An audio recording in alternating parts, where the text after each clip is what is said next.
Ladies and gentlemen, please take your seats. The show is about to begin. Truth, lies, shenanigans. Truth, lies, shenanigans. Lies, shenanigans. Truth, lies, shenanigans. Truth, lies, shenanigans. Truth, lies, shenanigans. Tune in to TLS. Yeah, tune in to TLS. It's the TLS show. Coming to you live from the TLS show. Welcome to Truth Lies Shenanigans Podcast. Social commentary, hot topics, amazing guests with a ton of fun and shenanigans along the way. All right, everyone, we've got a special treat for you today, our Halloween special, an interview with filmmakers Dustin Moore and Richard Barlow. They're here to give us the inside scoop on their series of micro horror films, Glimpses of the Grim. But first up, let me introduce you to my beautiful co-host. Today it's me and Rob B, the nature lover, gamer, rock star, and Kratos from God of War. Rob B. Rock! Happy Halloween, everyone. This is absolutely my favorite time of year. We put up the decorations while watching Nightmare Before Christmas. We've been keeping up with the new Goosebumps series, Nightmare on Elm Street, the remake. So, and I gotta say, Neo, makeup is just fun because my beard hasn't looked this youthful in years. Youthful. That's funny. Y'all look great. Yeah, I feel you. All right, let me open this up. I can't even talk with this thing on. So I have my I have my cool little skeleton costume. I got this from like Tipsy Elves. Have you heard of Tipsy Elves? No, never heard of it. Tipsy Elves. It's like it was on Shark Tank. So they got a deal Okay. on Shark Tank, and they create like it was for Christmas, obviously, Tipsy Elves. They create all these different things for Christmas, and so they started creating things for other holidays, and so they did this one for Halloween. So it's like this is actually It's a full hoodie. yeah, it's just a hoodie, right? And so you put it on and you can zip it all the way up, and it's got the thing, and then of course I've got my mask underneath. So it's like a half mask. I wanted to be able to talk. Lovely. I wanted to be able to Lovely. talk. So Right. That was my goal this year because last year I had that electronic mask. yeah. And I know that my sound was really muffled. So I was like, I Right. can't do that this year. Yeah. So with the help of my lovely wife, Jose, we were able to reproduce fairly well Kratos from the God of War series. You did pretty good. It looks really good, actually. You look just like, yeah, for people that don't know who Gods of War is, it's a really awesome video game. I've played it a few times, but I don't know. I haven't played the whole series. I played the original. Oh, they just branched out into every pantheon. Yeah. So I mean, it's just a fun series where you're just a hyper powered warrior and you're taking on gods and Yeah. their minions. Yeah. I just was thinking, so every year we dress up, and I really miss Liz. I miss the ladies, both ladies, but Mm. I miss Liz because Liz really would come up with some pretty awesome costumes every year. I mean, we all do. We all have pretty fun costumes, but Miss Liz, I hope she continues to get better. So I do miss her because I know this is like her favorite holiday, right? And so Yes. I know she wanted to be here, but she'll get back soon, I'm sure. But Miss Liz absolutely brought her A game to Halloween. she That is for every year. sure. So this was Yeah. this was usually her episode. So we're definitely missing her. But yeah, no, I love Halloween. It's one of my favorites. So, what Halloween traditions do you and Mel have with the dogs? Do you dress them up? Do you not? Do you stay home, hand out treats? What do you do? It's interesting that you asked that because we had a conversation recently because she's actually away for this weekend, right? She was away for the Halloween weekend. And so she's like, Are you sad that I'm gonna be away? It's like, I'm not sad that you're gonna be away, but I'm really sad about is the fact that we don't dress up anymore like we used to. Because we used to have these awesome, like costumes. Like we dressed up one year as The Walking Dead. She was Michonne, and Yeah, I was you're a Michonne, zombie. and that was a And great costume she too. was. We did a Cookie Monster, and she was a cookie. And then we've done something from we did one from the 20s. We did another one where we were Grease. She was Sandy, and I don't know what John Travolta's character was, but I miss that because we haven't done it since the pandemic, right? So Fair. I told her we need to start doing that again and go to Halloween parties dressed up as something together. So, what about you? Nice. What do you guys normally do? You and Joe? Well, this year it looks like we're going to be taking the little one trick or treating. So Mm, we're finalizing those plans hopefully tonight. But yes, hopefully I will be bringing Annie out and about to trick or treat. And if not, then Joe and I will absolutely hold down the homestead and we will hand out treats whilst we watch horror themed shows. I do give her that through October. There's definitely a little bit more leeway on my part for scary type of entertainment. that's cool. That's awesome. All right, well, let's get into it. All right, folks. So gather around, brace yourselves, because we've got a special treat for you. We're joined by masters of micro horror films, Dustin Moore and Richard Barlow from Low Bar Productions, and they're here to give us a spine chilling glimpse into their latest project, Glimpses of the Grim. Trust me, you don't want to miss this.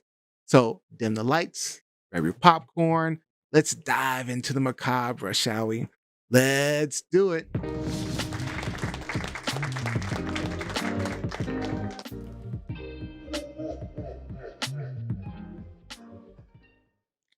Greetings, fans of the ghoulish and macabre. We have a special treat today. We are joined by the producers and creators of the micro short film anthology, The Glimpses of the Grim. So please welcome longtime friend of the show, musician, producer, filmmaker, owner and operator of More Sound Recording, Mr. Dustin Moore. Dustin is joined today by Richard Barlow, the owner operator of Low Bar Productions in Sudbury, Ontario. Richard is a multi-passionate filmmaker from Northern Ontario, and his love for all things film and television have led him to roles in all aspects of the process, including acting, producing, directing, writing, and hosting. As a creator, he thrives on character-driven stories that entertain audiences, all while inciting reflection and opportunity for discussion. So welcome to the show, Richard and Dustin. Welcome, Richard, Dustin. Thanks for having us. Thanks for coming. Thanks for joining us. So, Dustin's been here before. He's been on, this is his third time on the show. But, Richard, you're brand new. Tell us a little bit about yourself and how you kind of got into the horror filmmaking industry. How did you get into this? Well, I started like ever since I was a young kid. I loved acting and knew acting is what I wanted to do. And then through my pursuit of that career, I kind of learned along the way that like, oh, I really like not just acting but storytelling and making the films as well. And I want to tell my own stories. So kind of that's how I got into the filmmaking part of it. And then the horror filmmaking, or is just I think probably my favorite genre. So that was just a given when I started making things that horror was going to be some of those things that I make. Yeah. Now, and how did you and Richard meet and come up with this idea? So we actually met a little over a year ago. There was a film festival. We each had a short film in it. There's just in town here, and after the films played, it's kind of standard for the the directors to get up and to be a part of a panel, be asked questions, and afterwards we started chatting and we went out for a couple drinks, and then a few months later we decided we wanted to start working on some projects together, and just a couple months ago, Richard kind of pitched this idea of a micro horror anthology thing. Keep them under 3 minutes. We can build our team out, get some experience on throwing together production, like quality productions, quickly and efficiently. It helps with networking, help building the brand. So Low Bar Productions, more sound recording, that kind of thing, and can help us prep for bigger projects coming up in the future. So, Low Bar Productions, is that your production company or is that a joint venture between both of you? That's Richard. Oh, it's 100%. Richard's company. Yeah, I love yeah. the name Low Bar Production, Richard. It's just, it's, Play on his last name, right? Right?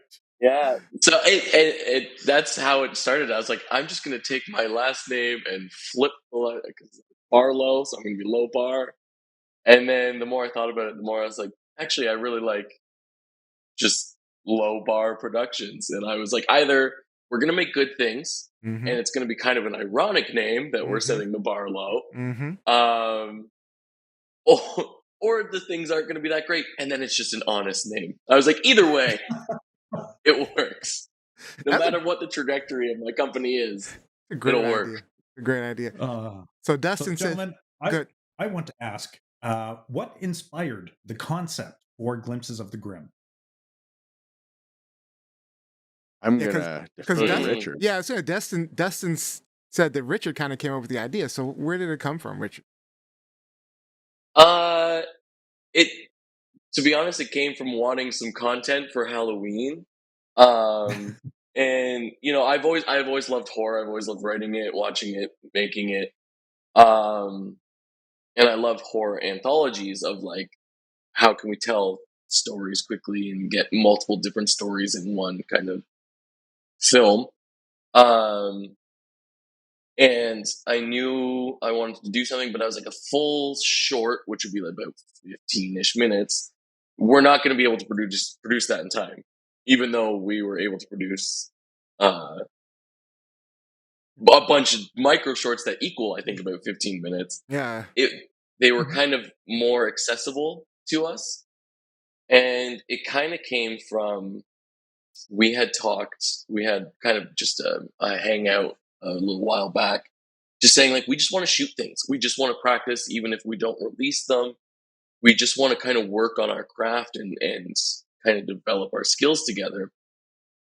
And so then as Halloween was approaching and I started thinking, I wanted to put in some horror stuff, it just kind of came out of like, well, why don't we do these practice sessions, but make them horror things that like if they turn out good enough, we can release them and we can have some kind of Halloween content. Yeah. It's a really good idea. Really good idea. And I like that I was watching the horror films, the micro horror films, and they were, I mean, the way you were able to get a full kind of concept and idea into the little 2-3 minutes. I mean, and you really got the gist of what you were trying to get across in that 2 to 3 minutes. And there were some really interesting stories. Now, Rob, you were involved in this too, in these films. What was your role? I was lending a hand as much as possible. I think that is technically called production assistant and camera assistant. So you were holding the Um, camera and holding the lights and doing the boom mic. yeah, just helping out with. No, I really didn't want to be involved with sound because I've done that gig before, and I don't want to be the boom guy. I knew that much, but no. Dustin approached me because we've worked together before, and Yeah. I thought that this was an amazing opportunity just to broaden my skill set, learn a little bit more, network a little bit, and had a lot of fun. Richard took to putting me on screen a couple of times because I had the oldest hands on set. So that was the easiest to work with to make them spooky. And I can lay down on the ground and twitch. So I can do those things pretty confidently. I mean, it sounds like you had fun. Oh, this was really my first time working with a team that I would deem to be professionals. I'd worked with very amateur people maybe 15, 20 years ago.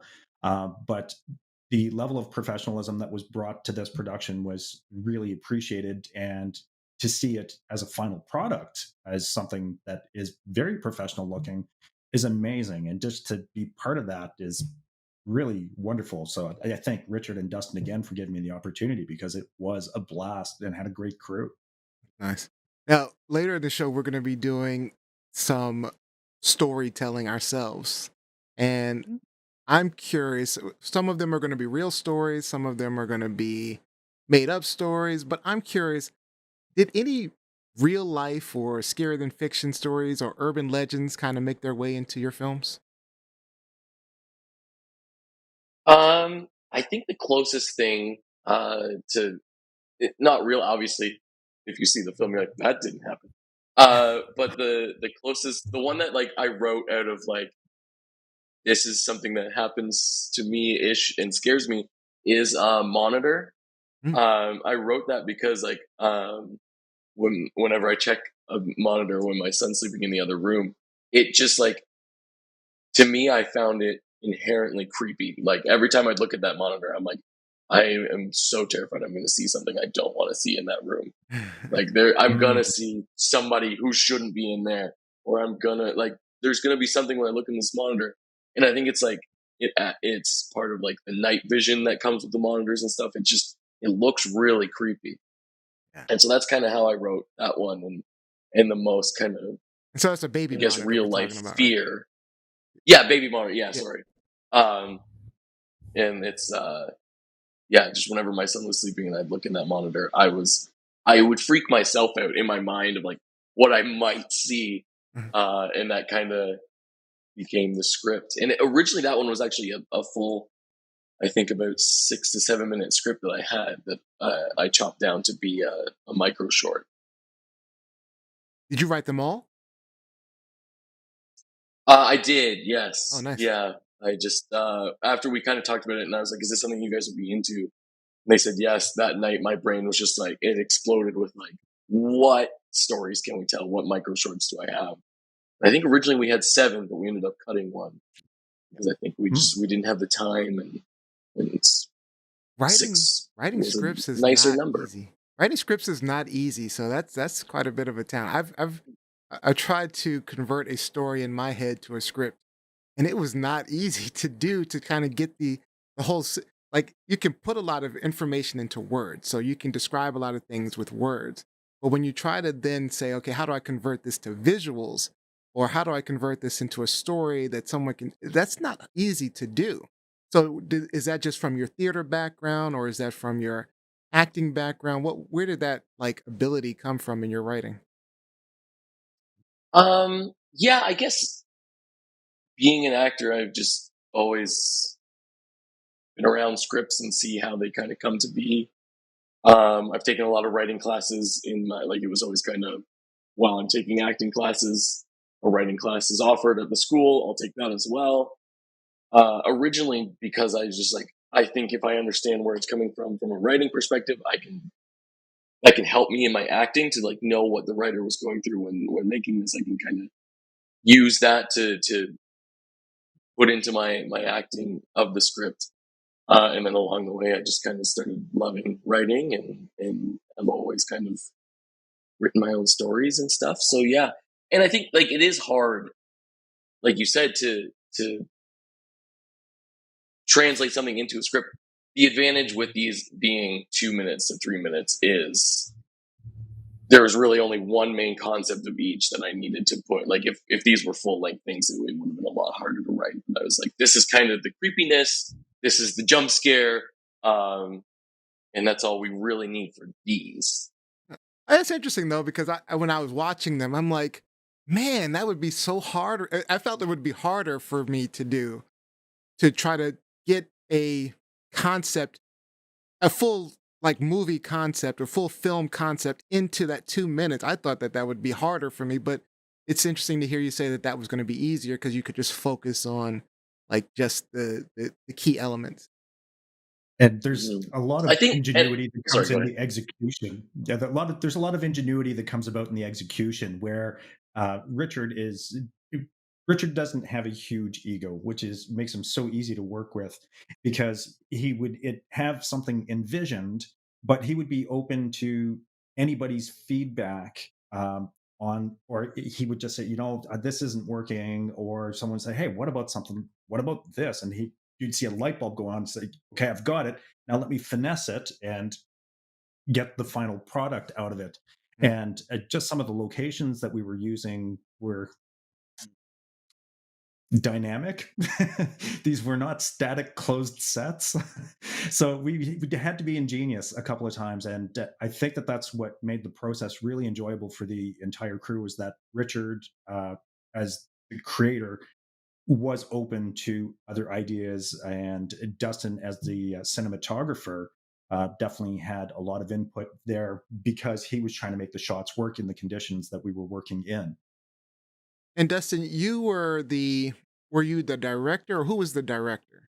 Was that So Richard was the director. And then your role was So I was the director of photography. photography. So So the scenes. I'm that's right. Yeah. So I'm operating the camera. I'm kind of doing most of the like base lighting setups, that kind of thing. Yeah, and I mean, I will say the quality of the films they were high quality. You know, what I was expecting, and I'll be honest, what I was expecting when Rob told me about these microfilms, I was expecting, okay, you know, these are going to be like films, because we've had some filmmakers on the um, on here before, and we've seen some of their Sure. films, and I'm like, okay, this is like homemade film, great. But yours were like like Hollywood production quality, and I'm like, this is really good. I mean, it was really good Thanks. work. Thanks. That's what we were going for, and I think a lot of it, to get that kind of quality comes down to kind of our workflow, and because we did have a plan in place as far as, once we had the script is okay. There's production design is a huge part of it. So Mhm. like the clip we'll see a little later. Um, there's specific colors for the props and the set decoration, stuff like that, were all chosen in order to create a certain vibe, right? That's that can be really underrated. I know I've certainly made that mistake in like some of my earlier shorts that I've played around with, where you don't put enough time and consideration into how you're going to decorate the background stuff. Mhm, That makes a mhm. huge difference. Even just how you frame up a shot, how you move the camera, and the edit, everything in post. I know a lot of filmmakers have talked to one of the parts they seem to struggle with a lot is sound. Sound is very difficult. I'm fortunate in that that's kind of my background, and we have the tools to be able to invest in that part of it. I mean, sound is half of what you're seeing, or well, it's all of what you're hearing, but it's half of the film, right?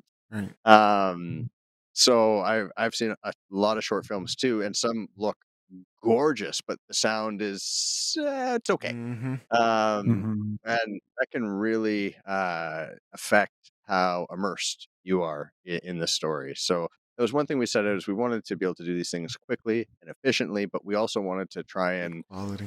push ourselves as far as production standards go to make sure that we're investing the time in the post production side and that we're setting ourselves up for success during shooting. Out of curiosity, do you guys have any plans to kind of stretch these micro horror films to some full length feature of some sort, or longer length feature, or continue with the microfilms? I don't know. None of these ones specifically do I have a feature in mind. Obviously, working towards making a feature as filmmakers is, of course, what we would like to do. But yeah, as far as like these individual films and the stories in those, I don't really have any plans of making any of them a feature. If someone were to come to me and be like, "Hey, I love this one. Here's some money. Go make it into a feature." Great, let's do it. But yeah, right now, none of these ones. No. Okay. All right. Well, I mean, we've been talking about these microfilms for quite a bit of time, and I think it's a good opportunity right now to give our audience a chance to kind of see one of those. And this one is Birthday Girl. Did you want to introduce that real quick? Richard, as the writer director, I'll let you set it up. This one, I guess I'll kind of say how it came to be in my head. This one came, I was watching a video, I forget what it was, but it was so bright and cheery that it was almost creepy. That video didn't end up being that. But kind of in my mind, I was like, what kind of sinister thing is going on in the background of this extremely colorful and happy video?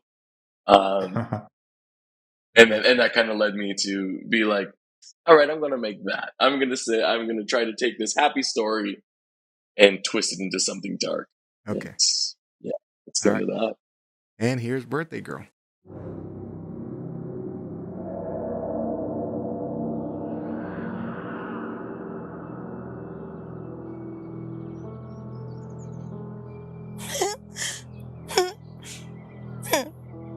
Happy birthday.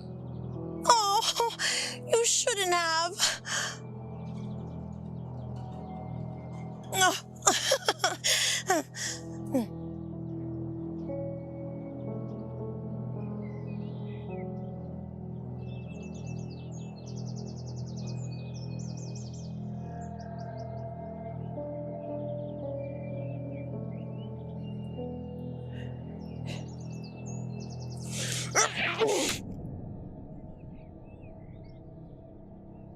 Pinata.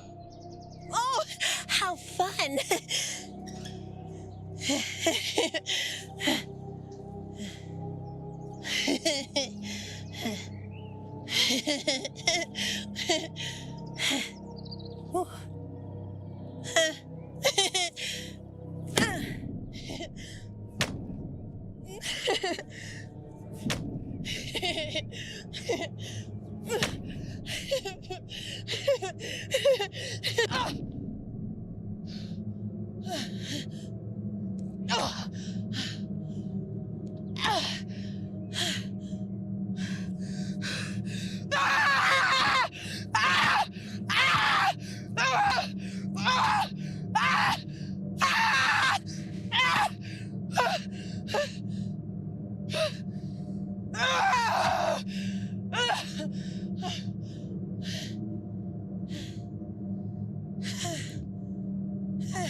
So, Robbie, were you the twitching guy?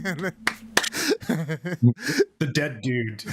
That was awesome. That was really good. I mean, like I said, I'm just impressed at how you're able to get that full story and the concept of like, she's a little crazy, right? And she's in her mind and she's, and she's it's a happy moment to her, but she's actually doing something really awful and evil.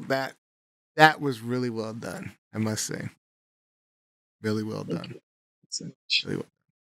It was a All right. really cool concept, actually. That we were very excited to coming up because we saved that one for last to shoot and to edit and everything else, and we were really I know I was really looking forward to it. I thought it was a really dark um, story, but in like a really interesting way. So I'm happy with how it turned out. Yeah, I Has think great accompanying score too. the score, that's what Thank I was you. gonna say. That's what I was going. The music, like the background music really sets the stage and the tone. And then even when you change from the visuals of the birthday party to you're no longer in the birthday party, you could see the visuals change and you knew there was a different scene and it was darker, more macabre. It was really well done. Thanks, thanks. Yeah, it was. Yeah. Yeah, it was interesting trying to find the right tone, like musically and like visually. I know Richard and I we kind of went back and forth a couple times on just some little tweaks to the music and to the color and everything else to try and get the right feel for it. And that was one I think Rob alluded to earlier of very dynamic filming locations.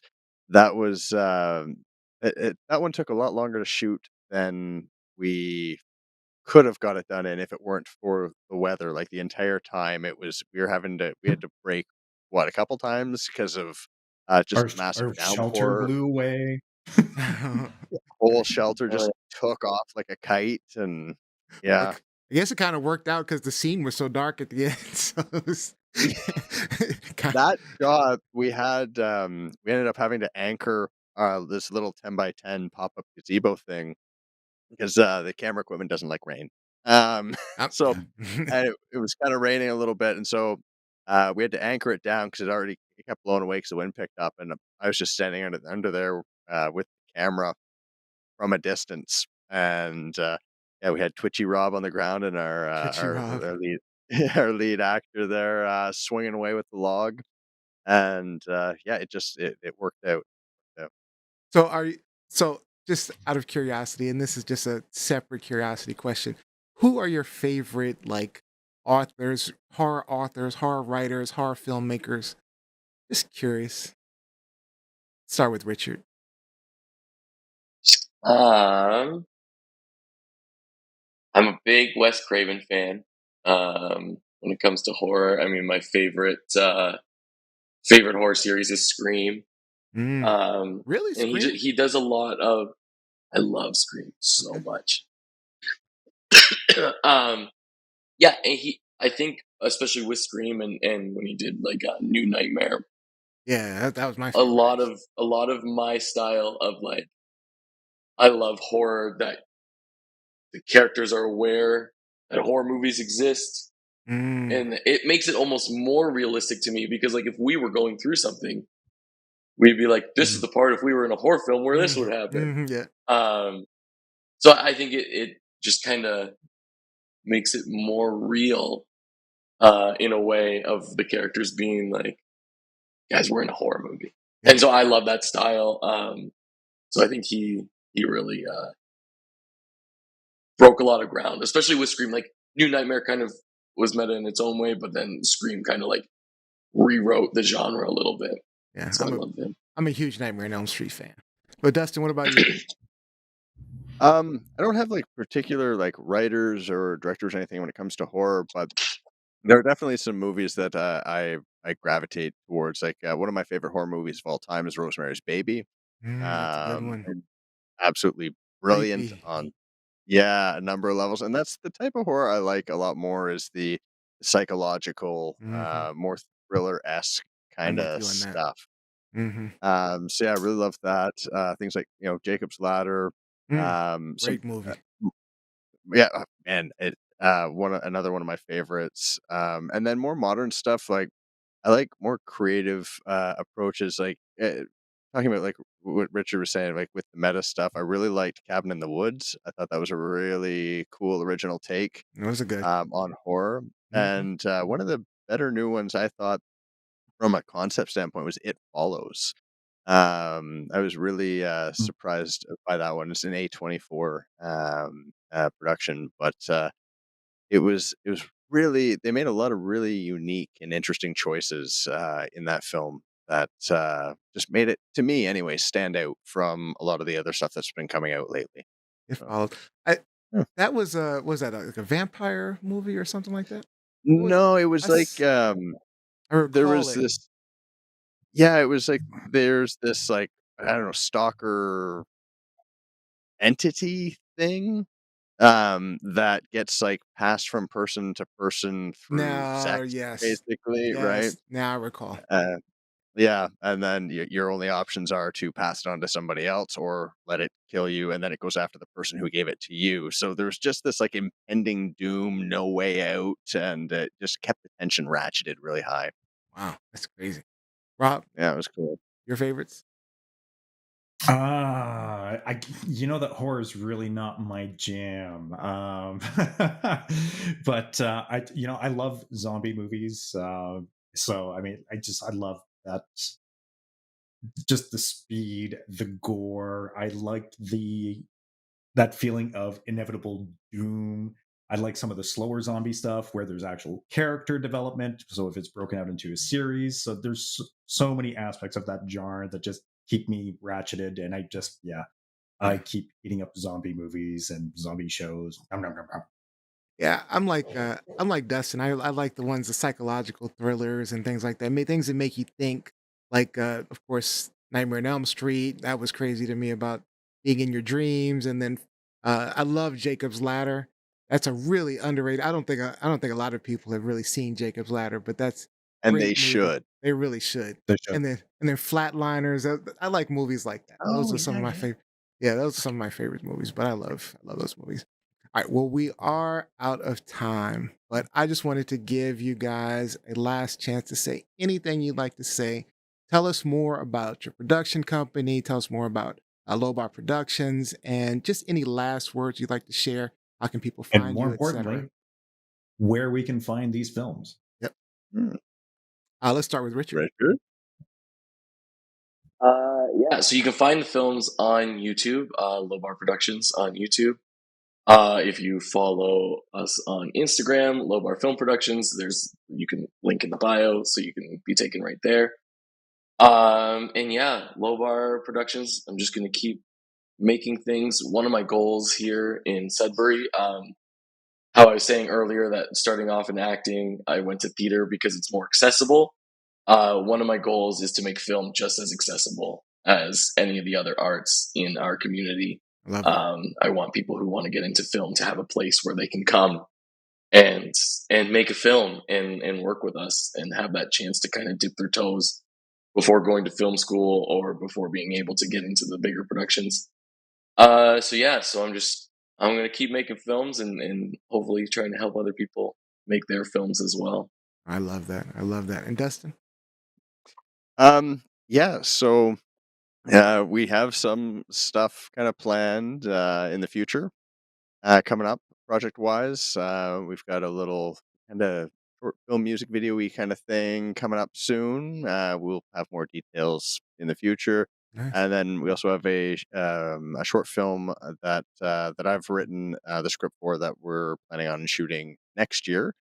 So right now we're kind of in between the development and pre-production phase, so we're kind of starting to get the ball rolling on that. But it should be a really it'll be a bigger production for us. Still a short film. It'll be under 15 minutes, but it'll be an undertaking. I'm really looking forward to that.